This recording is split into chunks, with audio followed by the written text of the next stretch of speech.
আল্লাহ বলে রহমান কারে বলে চেনো না, শুনে নাও।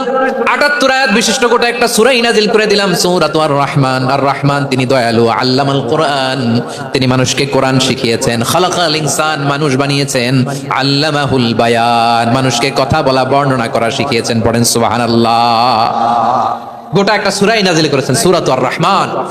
আমার বারোয়াখালীর ভাইয়েরা, তার নাম হচ্ছে আর রহমান আর রাহিম, মানে দয়াময়, মেহেরবান। তার দয়া যে কত বেশি আপনি কল্পনাও করতে পারবেন না, আপনি কল্পনাতেও আনতে পারবেন না তার দয়া কত বেশি।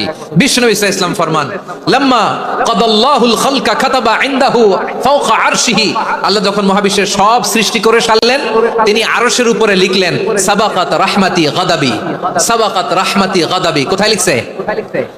আরশের উপরে। আওয়াজ করে বলেন তো কোথায় লিখেছে? আরশের উপরে আল্লাহ লিখলেন সাবাকাত রাহমাতি গাদাবি। এর মানে হলো আমার দয়ার কাছে, আমার ভালোবাসার কাছে আমার ক্রোধ পরাজয় বরণ করেছে। আমার দয়ার কাছে আমার রাগ কিংবা ক্রোধ পরাজয় বরণ করেছে। মানে আমি আল্লাহর দয়া আছে, আবার আমি আল্লাহর ক্রোধ বা রাগ আছে, কিন্তু আমি আল্লাহর রাগের চেয়ে দয়া বেশি।